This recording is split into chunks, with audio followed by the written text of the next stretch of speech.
মিশরের মাটিতে জামে আজহার নামটা শুনেছেন বাবা?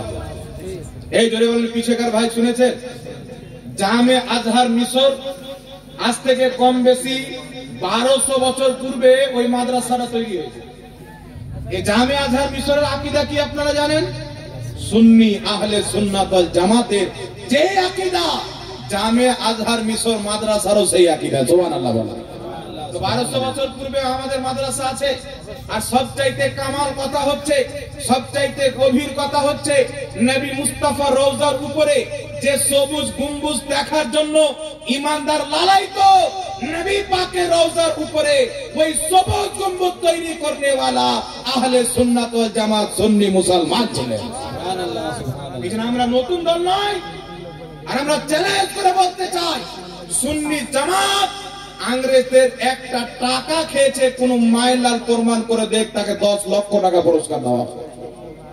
আর আহলে হাদিসরা কি কি খেয়েছে, দেওবন্দিরা কি কি খেয়েছে 3 মিনিটে শুনেন বাবা।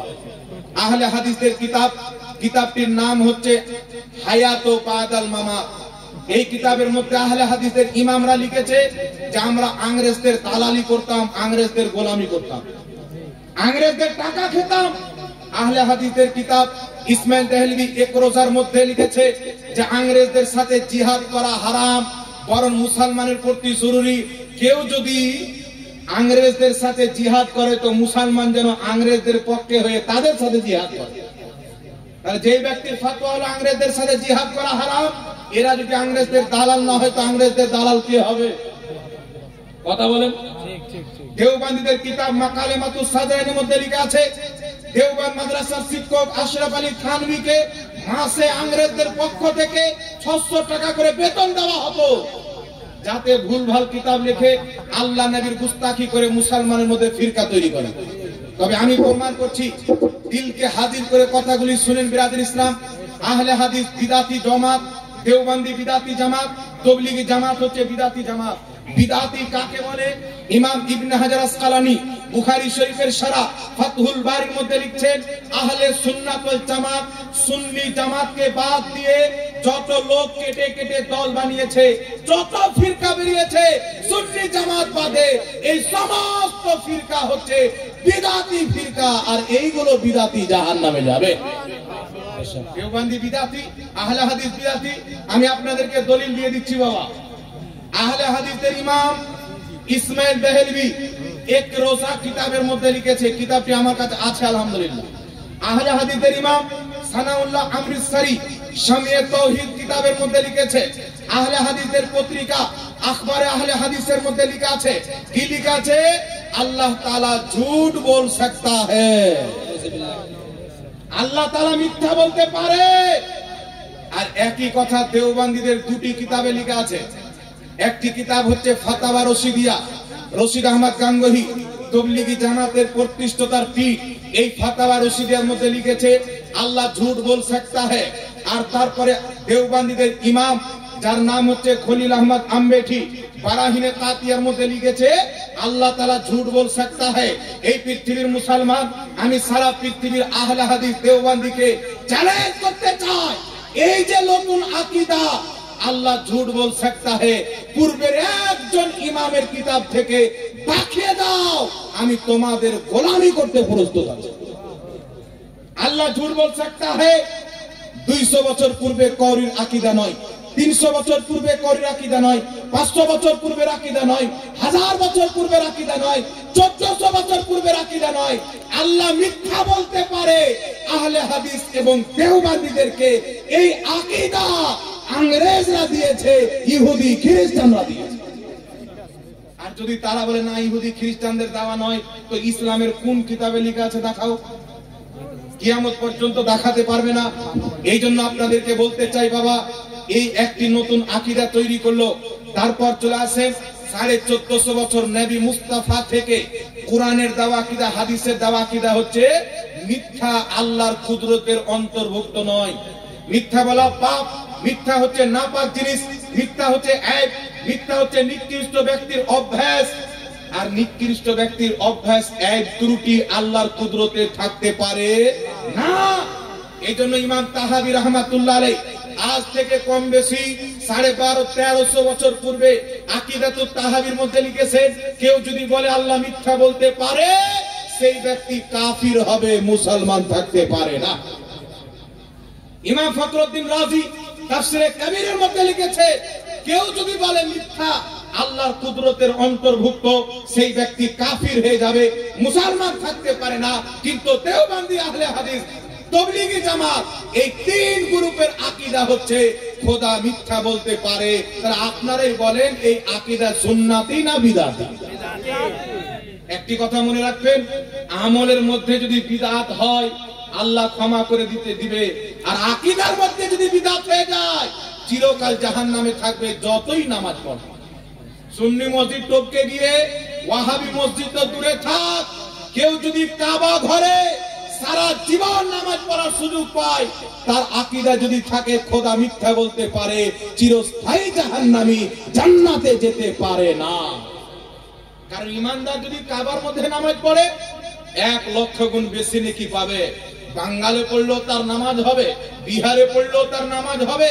আর আকীদা যদি হয় খোদা মিথ্যা বলতে পারে, তো কাবা ঘরের মধ্যে ঢুকে পড়লেও জাহান্নামে যাবে। আকীদা ঠিক করতে হবে। দ্বিতীয় নাম্বার চলে আসেন বিরাদির ইসলাম, আমার দিকে লক্ষ্য করে। বুখারী শরীফের মধ্যে হাদিস, মুসলিম শরীফের মধ্যে হাদিস।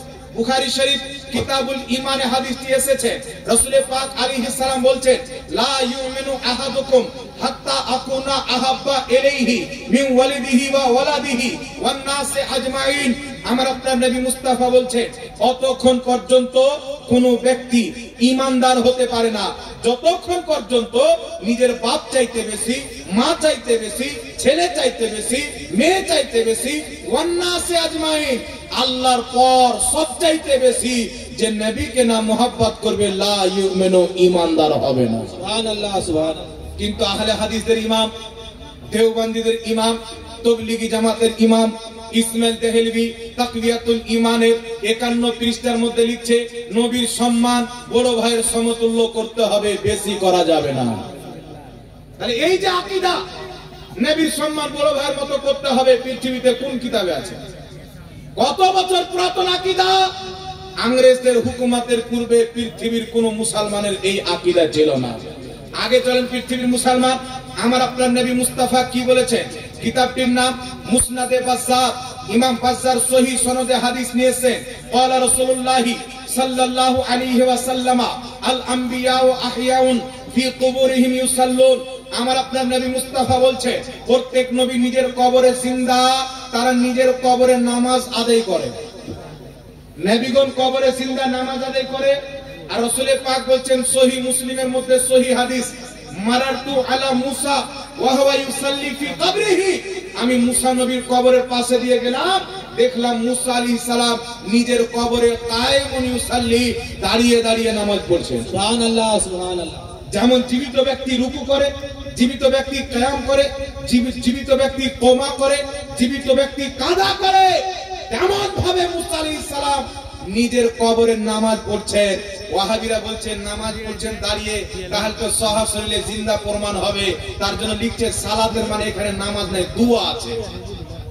বুঝতে যে সালাতের মানে এখানে নামাজ নাই, সালাতের মানে এখানে দুয়া রয়েছে। তো দুয়া করলে কি হবে? কায়েমুন ইউসাল্লি, দাঁড়িয়ে দাঁড়িয়ে দুয়া করছেন, তো দাঁড়ানো তো প্রমাণ হলো। তাহলে এখানে তো মানতে হবে যে সহ শরীরে নবীগণ জিন্দা আছে।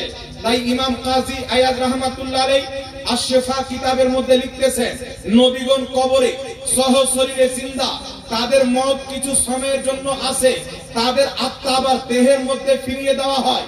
এর কারণে নবীগণের ইন্তিকালের পর তাদের স্ত্রীকে বিয়ে করা হারাম। নবীদের ইন্তিকালের পর তাদের সম্পদ বন্টন হয় না, কারণ তেমন যারা দুনিয়াতে জিন্দা ছিলেন তেমনি নবীগণ নিজের কবরেও জিন্দা আছে। সুবহানাল্লাহ, সুবহানাল্লাহ। কথা বুঝতে পারছেন কি বলেন না বাবা? এই জন্য ইমাম নববী রাহমাতুল্লাহ আলাইহি শারহে মুসলিমের মধ্যে লিখেছে, আর রাসূল পাকের সহিহ মুসলিমে হাদিসও আছে, আল্লাহর নবী বলছেন, আমি মুসা নবীকে দেখলাম তালবিয়া পাঠ করছেন, লাব্বাইক লাব্বাইক আল্লাহুম্মা লাব্বাইক লা শারীকা লাকা লাব্বাইক। এই হাদিসের ব্যাখ্যায় শারহে মুসলিমের মধ্যে ইমাম নববী বলছে, নবীগণ ইন্তিকালের পর হজের মাসে নিজের কবর থেকে বেরিয়ে হজ করতে আসে। সুবহানাল্লাহ, সুবহানাল্লাহ। আলা হযরত হাদিসের আকীদা বয়ান করতে গিয়ে বলছে তু জিন্দা হে ওয়াল্লাহ, তু জিন্দা হে ওয়াল্লাহ, মেরে চশমে আলম সে ঝুক জানে ওয়ালে। কিন্তু ওয়াহাবিদের ইমাম আহলে হাদিসদের মুজাদ্দিদ ইসমাইল দেহলভী তাকওয়াতুল ঈমানের 50 পৃষ্ঠার মধ্যে লিখছে নবী মরে মাটির সাথে মিশে গেছে। আর সে নিজের পক্ষ থেকে লিখছে না, নবী পাকের পক্ষ থেকে, যে আল্লাহর নবী বলেছেন যে আমিও একদিন মরে মাটির সাথে মিশে যাব। নবীর নামে জাল হাদিস তৈরি করে নবী পাকের বেয়াদবি করে নিল। আর শুধু তাই নয় বিরাদর ইসলাম, এই তাকওয়াতুল ঈমানে আহলে হাদিস দেওবন্দীদের মুত্তাফিকা দুই গ্রুপের গ্রহণযোগ্য ইমাম ইসমাইল দেহলভী লিখছেন কোন ব্যক্তি যদি নবীকে সুপারিশকারী মনে করে সেই ব্যক্তি আবু জেহেলের চাইতেও বড় মুশরিক হয়ে যায়। আচ্ছা বলেন তো নবী সুপারিশ করতে পারবে কি পারবে না? কথা বলে নবী সুপারিশ করতে পারবে কি পারবে না? কুরআন এবং হাদিসের যা আকীদা, কিয়ামতের ময়দানে নবীও সুপারিশ করবে, আল্লাহর ওলিরাও সুপারিশ করবে। এর পক্ষে দলিল দিচ্ছি বাবা শুনেন। কি তাহলে হাদিসের আকীদা কি? নবী সুপারিশকারী যে নবীকে মনে করবে সেই ব্যক্তি কাফির হয়ে যাবে, আবু জেহেলের চাইতে বড় মুশরিক হয়ে যাবে। জোরে বলেন নাউজুবিল্লাহ। আল্লাহ পাক পবিত্র কোরআন পাকে কি বলছেন? ওয়ালা সাউফা ইউতিকা রাব্বুকা ফাতারদা, হে নবী অতি শীঘ্রই আমি আপনাকে এত দিব আপনি রাজি হয়ে যাবেন। মুফাসসিরিনে কিরাম এই আয়াতের তাফসীরে লিখেছেন আল্লাহ নবীকে রাজি করবেন, অর্থাৎ নবীর গুনহেগার উম্মতকে আল্লাহ নবীর সুপারিশ কবুল করে জান্নাত দান করবেন, নবী মুস্তাফা রাজি হয়ে যাবে। সুবহানাল্লাহ। তো শাফাআতকে কুরআন থেকে মুহাদ্দিসিনে কিরাম প্রমাণ করেছেন। আগে চলেন পৃথিবীর মুসলমান, কিতাব খুলেন সুনান ইবনে মাজাহ, সুনানে আবু দাউদ, সহিহ সনদে হাদিস এসেছেন আন আনাস ইবনে মালিক রাদিয়াল্লাহু তাআলা আনহু قال قال رسول الله صلى الله عليه وسلم شفاعتي لأهل الكبائر من উম্মতি। আমার আপনার নবী মুস্তাফা বলছেন কিয়ামতের ময়দানে আমার উম্মতের বড় বড় পাপীদের সুপারিশ করে আমি মুস্তাফা তাদেরকে জান্নাতে নিয়ে যাব। সুবহানাল্লাহ। কিতাব খুলেন ইবনে মাজাহ শরীফ, জিবরিল আমিন এসে বলছেন ইয়া রাসূলুল্লাহ, আল্লাহ পাক আপনাকে দুটি অপশন দিয়েছেন। একটি অপশন হচ্ছে আপনার উম্মতের অর্ধেক উম্মত, যত কিয়ামত পর্যন্ত আপনার উম্মত হবে অর্ধেককে বিনা হিসাব কিতাবে আল্লাহ পাক জান্নাত দান করবে। তো রাসূল পাক বলছেন দ্বিতীয় অপশন কি? জিবরিল বলছেন দ্বিতীয় অপশন হচ্ছে শাফাআত। নবী বলছেন প্রথম অপশন যদি নিয়ে নি আমার উম্মতের অর্ধেক উম্মত জান্নাতে চলে যাবে, বাকি অর্ধেক কোথায় যাবে? আমি শাফাআতকে কবুল করলাম, কিয়ামতের ময়দানে আমার শাফাআত ততক্ষণ পর্যন্ত চলতে থাকবে যতক্ষণ পর্যন্ত আমার এক উম্মত জাহান্নামে থাকবে। সুবহানাল্লাহ সুবহানাল্লাহ। এইজন্য বাবা আপনারা বাংলাদেশের মৌলভীর বক্তব্য শুনেছেন, নামটি হলো আব্দুর রাজ্জাক, নাম শুনেছেন? এই লোকটা বক্তব্যের মধ্যে বলেছে, আমার মোবাইলে ভিডিও আছে, কি বলছেন বক্তব্যের মধ্যে? কিয়ামতের নবী পাক ফেল করে তাকিয়ে থাকবে, আমার নেকির পাল্লা ভারী হচ্ছে না গুনার পাল্লা ভারী হচ্ছে। মানে নবী পাক নিজেই টেনশনে থাকবেন, অর্থাৎ নবী কোনো উপকার কিয়ামতে করতে পারে না। তো আপনারা বলেন তো ভাই আহলে হাদিসের বাপ উপকার করবে? ও বেটা তো ন্যাংটা দাঁড়িয়ে থাকবে, ওর পরনে তো কাপড়ই থাকবে না। ও কাজ্জাবিন ইহুদি কোথায় থাকবে, ওর তো খবরই থাকবে না। আর বলছেন নবী ফেল করে তাকিয়ে থাকবে, ফেল করে তো তোমাদের জামাতের লোক কুকুরের মতন তাকিয়ে থাকবে, আর সুন্নিরা নবীর সুপারিশ পেয়ে জান্নাতে যেতেই থাকবে।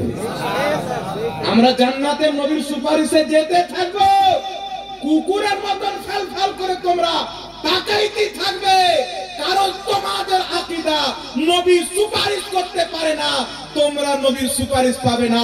সুন্নিদের আকীদা কিয়ামতে জান্নাতে যাব, নবীর সুপারিশে যাব, তাই কিয়ামতে নবী সুন্নিদের সুপারিশ করবে, ওয়াহাবিদের সুপারিশ করবে না।